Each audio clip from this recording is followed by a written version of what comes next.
The third question from this exam gave formulas for very common small molecules and ions and asked for the Lewis dot structure of those compounds. So the first one was just HI. And so drawing the dot structure for HI, 8 valence electrons, and it should be something that you're familiar enough that you should have this in your memory banks. And the pKa for this is about -9 or -10, very, very acidic. And then the other thing that was asked for is the structure of the conjugate base. So the Lewis structure of the molecular ion, the pKa, and then the Lewis structure for the conjugate base.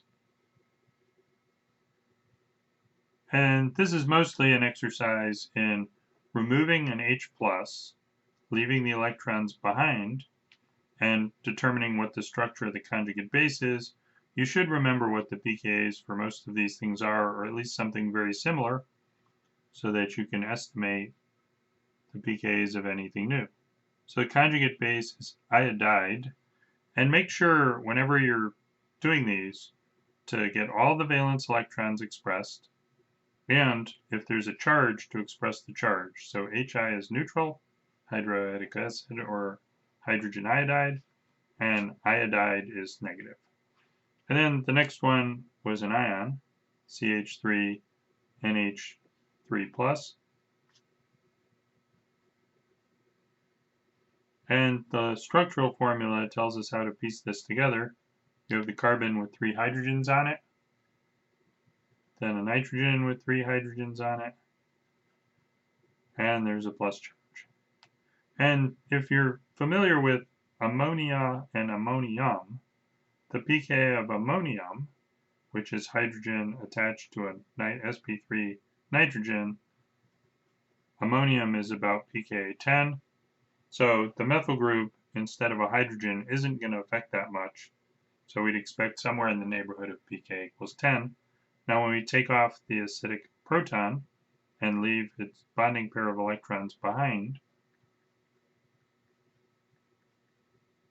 we get an amine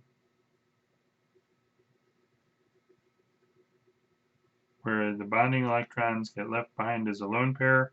And when you take, almost did a mistake that lots of people would do. Not thinking, because many times when you take an H plus off of something, you end up with an anion. But when you take an H and a plus off something that's already plus, you have no charge. So this is a neutral methylamine, no overall charge. So comparison to ammonium, pK equals 10. The next one, NH3, ammonia, very familiar, pK equals about 35 or 36. And if we take an H plus off and leave the electrons behind, we get a lone pair in place of the bonding pair, and if we go neutral, take off an H plus, we end up with a minus charge. So a very common mistake was to leave off the charges in the Lewis structure, or to not draw all of the valence electrons. So make sure when you're drawing Lewis dot structures, you pay attention to those things. Then H2CCH2, again, something that we've been emphasizing for a while is that a hydrogen attached to an sp2 hybrid carbon, like in ethene or ethylene, is going to have a pKa equals about 44. If you take the hydrogen off and leave the bonding pair behind as a lone pair, you get the Lewis structure of the conjugate base, and where the lone pair is, the carbon is formally minus, and that accounts for the overall charge. If you take an H plus off of a neutral compound, then you end up with an anion. So moving along nicely, the next one is a little harder to draw, C6H5OH.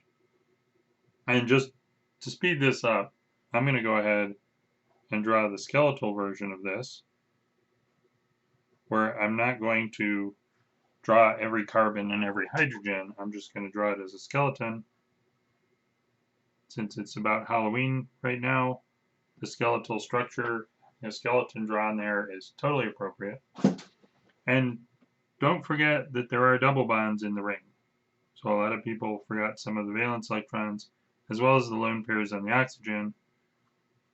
The pKa equals about 10 in this one, even though structurally it's very different than ammonium.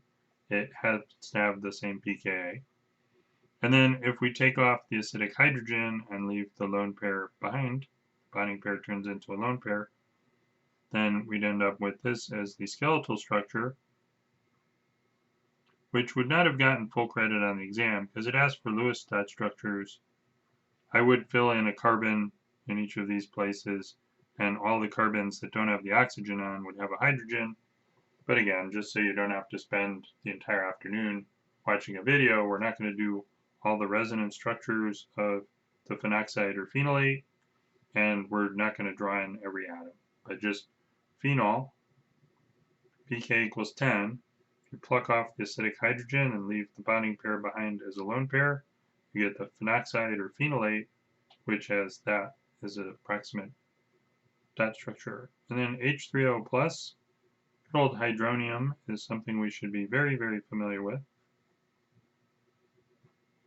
So again, don't forget the lone pair on the oxygen. This is sp3.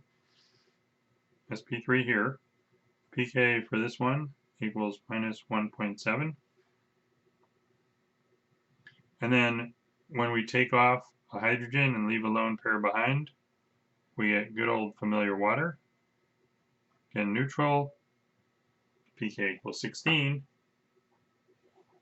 And then the final one was we had HCCH, which is sort of a funny way to write acetylene. You can also write it as C2H2.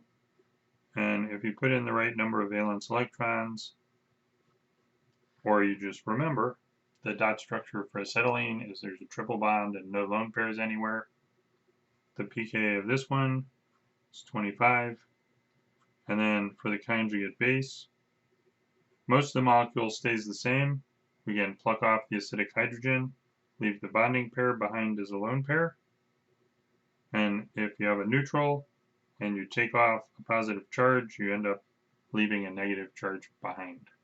So the acetylide from acetylene is very important.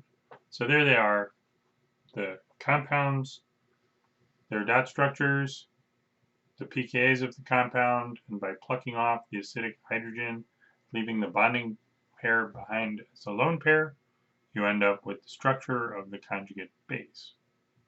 So very nice.